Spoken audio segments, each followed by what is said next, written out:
5 June যখন রায় হয়েছে তখনই আমাদের একটা টিম গঠন করা হয়েছে। সেই টিমে কেন্দ্রের সেক্রেটারি জেনারেল হিসেবে আমি ছিলাম। এটি কেন্দ্রীয় সভাপতি এই টিমটা করে দিয়েছিলেন।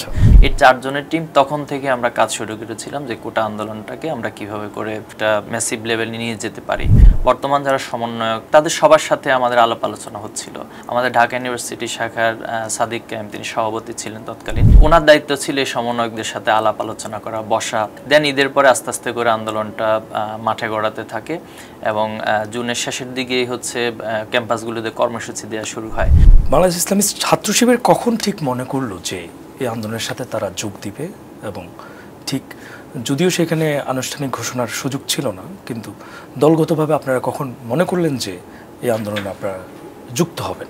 কোটা আন্দোলনের প্রেক্ষাপটটাকে যদি আমরা একটু দেখি যে 1996 সালে ছাত্র শিবির এই বিষয়ে প্রথম কথা বলেছিল। এরপর 2007 সালে এসেও এটা নিয়ে আন্দোলন হয়েছিল, বাট 2014 সালে এসে 2018 সালে এসে এটি একটা ম্যাসিভ আকার ধারণ করেছিল। তো এরপরে সরকার সে সময় আন্দোলনকে দমন করার জন্য বেশ নির্যাতনের পথগুলোকে বেছে নিয়েছিল। আলহামদুলিল্লাহ সবার অংশগ্রহণের মধ্য দিয়ে 18 সালে সে আন্দোলন সরকার মেনে নিতে বাধ্য হয়। কিন্তু আপনি দেখেন 2024 সালে যখন একটি ডামি নির্বাচন হলো, সবার মাঝেই একটা ক্ষোভ বিরাজ করছিল, এর মাঝে দ্রব্যমূল্যের ঊর্ধ্বগতি বিরাজ করছিল। পাশাপাশি সরকার ইন্ডিয়ার সাথে যে চুক্তি করেছিল, ট্রানজিট চুক্তি, সেটা যখন বাস্তবায়নের প্রেক্ষাপট তৈরি হলো, মানুষের ভিতরে এটা নিয়ে ব্যাপক ক্ষোভ তৈরি হলো। তো আওয়ামী লীগের বিগত যে একটা তাদের পলিসি ছিল, একটা ইস্যুকে দিয়ে আরেকটি ইস্যু ঢাকার প্রবণতা, আমরা দেখেছি যে তারা এই কোটা ইস্যুটাকে নিয়ে আসলো। মুক্তিযুদ্ধ মঞ্চ নামক একটা বইপড় সংগঠন, তাদের মাধ্যমে রিট করে আবার সেই রিটের আদেশ হিসেবে দেখা গেল 5 জুন আদালত থেকে রায় আসা হলো যে আগের যে পরিপত্র ছিল সেটাকে বাতিল করা হয়েছে, অর্থাৎ কোটা আবার পুনর্বহাল হবে। তো সেই 5 জুনের পরে কিন্তু ঈদের ছুটি শুরু হয়ে গেছে, ক্যাম্পাসগুলো থেকে সবাই বাড়িতে চলে গিয়েছিল। ঠিক তখনই আসলে আমাদের ভিতরে চিন্তাটা এসেছে যে কোটা আন্দোলন তো একটা সমাধান আন্দোলন, এটা তো সমাধান হয়ে গেছে, এই সমাধান একটা ইস্যুকে আবার কেন নিয়ে আসা হলো? এটা নিয়ে তো অনেক রক্ত, অনেক কিছু হয়েছে।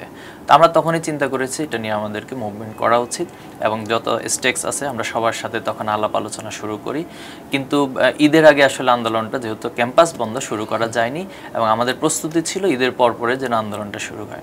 বর্তমান যারা সমন্বয়ক ছিলেন বা বৈষম্য বিরোধী প্ল্যাটফর্মে যারা সামনের সারি থেকে নেতৃত্ব দিয়েছেন, তাদের সবার সাথে আমাদের আলাপ আলোচনা হচ্ছিল।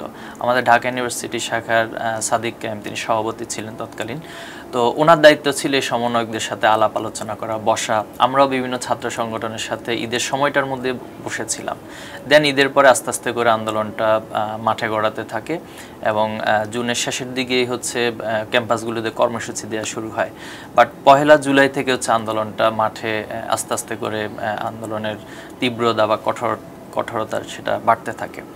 তো ছাত্র শিবিরের প্রসঙ্গটা আপনার প্রশ্ন করেছেন যে কখন থেকে যুক্ত। আমরা কোটার রায় 5 জুন হওয়ার পর থেকে এটা নিয়ে ভেবেছি, এটা নিয়ে সবার সাথে আলাপ আলোচনা করেছি, এবং তারপর থেকেই টোটাল জার্নির মধ্যে ছাত্র শিবির অংশগ্রহণ ছিল। আপনি কথার ফাঁকে বলছিলেন আবু সাদিক কায়েম যিনি, উনি সমন্বয়কদের সাথে যে যোগাযোগ বা এটা উনি কবে নাগাদ আপনাদের কনসার্নের মাধ্যমে এটা শুরু করলেন, এরকম কিছু বলা যাবে? জি, এটি আমরা যেটি বলছিলাম যে 5 জুন যখন রায় হয়েছে তখনই আমাদের একটা টিম গঠন করা হয়েছে কেন্দ্রের পক্ষ থেকে।